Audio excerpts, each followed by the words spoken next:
Assalamualaikum warahmatullahi wabarakatuh. Selamat datang di channel saya, Yasir Hadibroto The Teacher.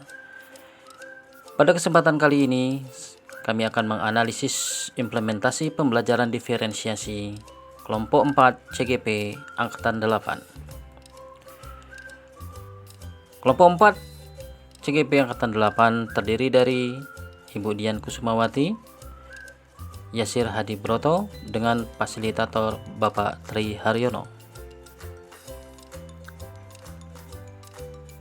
Berikut contoh pembelajaran SMA yang akan kami analisis.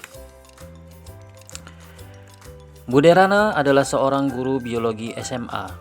Ia mengajar murid-murid kelas 10. Adapun tujuan pembelajarannya adalah murid dapat menganalisis berbagai tingkat keanekaragaman hayati di Indonesia beserta ancaman dan pelestariannya. Karena situasi sedang pandemi, Bude Rana kemudian menggunakan metode flip learning, di mana sebelum pertemuan daring dengan guru, ia meminta murid-muridnya untuk mempelajari dulu materinya. Bude Rana telah menyiapkan paparan tentang materi keanekaragaman hayati yang dapat diakses secara mandiri oleh murid-muridnya. Di dalam paparan ini, Bude Rana menjelaskan tentang konsep kunci dari keanekaragaman hayati dan tingkatannya, yaitu keanekaragaman ekosistem, keanekaragaman spesies, keanekaragaman genetik. Ibu Bude Rana juga menyediakan beberapa sumber belajar yang berkaitan dengan wilayah kritis keanekaragaman hayati di Indonesia. Sumber yang ia sediakan misalnya artikel dari koran, video-video dari KHT, WWF, Greenpeace yang ia ambil dari internet. Untuk membantu murid-muridnya belajar mandiri, Ibu Bude Rana menyiapkan beberapa pertanyaan pemandu. Setelah tahapan belajar mandiri, murid-murid kemudian diminta mengikuti kuis tertulis dengan pertanyaan terbuka di mana setiap murid akan diminta untuk memberikan umpan balik terhadap jawaban dua temannya. Ibu Bude Rana memastikan setiap anak mendapatkan umpan balik dari temannya. Ibu Bude Rana lalu meminta murid membuat jurnal refleksi yang harus dilengkapi sebelum mereka masuk ke tahapan pembelajaran sinkron melalui pertemuan Google Meet. Dalam tahap forum diskusi sinkronus, guru memberikan pertanyaan pemantik untuk memulai. Pertanyaan-pertanyaan tersebut diantaranya, tingkatan keanekaragaman hayati mana yang paling penting dilindungi terlebih dahulu? Mengapa? Kapan terancamnya keanekaragaman hayati ekosistem dapat mengancam keanekaragaman hayati spesies dan genetis? Mengapa? Dan pertanyaan-pertanyaan lainnya yang dapat memperkaya materi dan pemahaman murid akan konsep. Selama proses diskusi daring itu, Ibu Bude Rana mengamati jawaban-jawaban murid untuk mengetahui apakah ada miskonsepsi yang dimiliki murid atau apakah ada murid-murid yang tampak belum paham. Di akhir diskusi, Bude Rana memberikan murid tantangan untuk membuat paket info digital yang mengidentifikasi ancaman pada satu lokasi di wilayah Indonesia yang membawa dampak negatif bagi tingkatan keanekaragaman hayati. Sekaligus berikut rekomendasi penanganannya.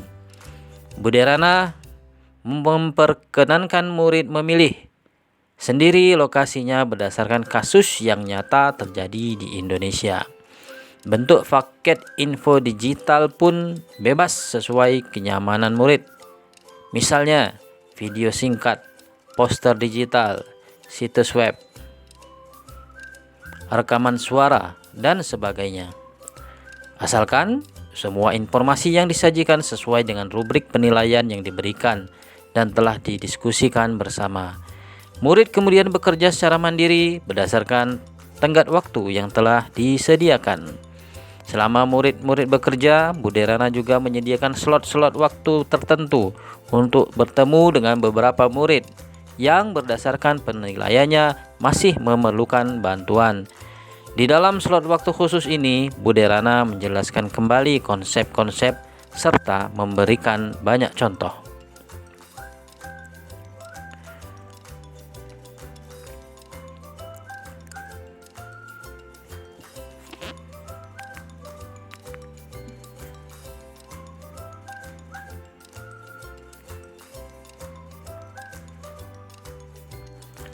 Demikianlah skenario pembelajaran yang telah dilakukan oleh Bu Derana.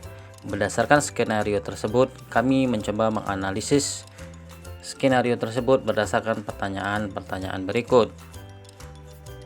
Dari skenario pembelajaran yang telah ditelaah, apakah kebutuhan belajar murid yang berusaha dipenuhi oleh guru tersebut? Kebutuhan belajar yang dipenuhi Bu Derana adalah pertama, gaya belajar. Indikatornya dapat terlihat dari sumber belajar yang beragam, misalnya artikel dari koran, video-video dari Kehati, WWF, Greenpeace, lalu bentuk info digital yang dibuat siswa. Lalu yang kedua adalah minat. Indikatornya adalah konten dan bentuk info digital yang beragam. Yang ketiga, Bu Derana berusaha memenuhi kesiapan belajar murid, yaitu dengan membuat kuis tertulis dan juga jurnal refleksi sebelum pembelajaran sinkron. Pertanyaan kedua, bagaimana cara guru tersebut menentukan kebutuhan belajar muridnya? Cara menentukan kebutuhan belajar murid adalah yang pertama, memberikan kuis tertulis dengan pertanyaan terbuka, di mana setiap murid akan diminta untuk memberikan umpan balik terhadap jawaban dua temannya. Lalu yang kedua, meminta murid membuat jurnal refleksi yang harus dilengkapi sebelum mereka masuk ke tahapan belajar berikutnya, yaitu belajar sinkron. Pertanyaan ketiga, strategi pembelajaran berdiferensiasi apa yang digunakan? Strategi pembelajaran yang berdiferensiasi yang digunakan adalah diferensiasi produk, di mana siswa membuat paket info digital dengan bentuk bebas sesuai kenyamanan murid, misalnya video singkat, poster digital, situs web, rekaman suara, dan sebagainya.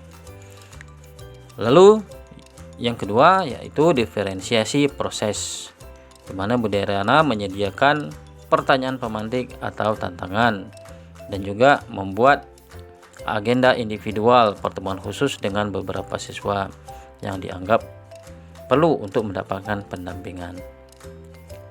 Pertanyaan keempat, bagaimana guru tersebut melakukan penilaian? Untuk pre-assessment, Bu Derana melakukan kuis dan jurnal refleksi. Untuk penilaian formatif, Bu Derana melakukan pengamatan saat pertemuan sinkronus. Dan untuk penilaian sumatif, melalui rubrik penilaian info digital yang telah didiskusikan sebelumnya. Demikianlah analisa atau analisis yang kelompok 4 lakukan berdasarkan skenario pembelajaran yang telah dilakukan. Terima kasih atas perhatiannya. Kami akhiri. Assalamualaikum warahmatullahi wabarakatuh. Salam guru penggerak. Tergerak, bergerak, menggerakkan.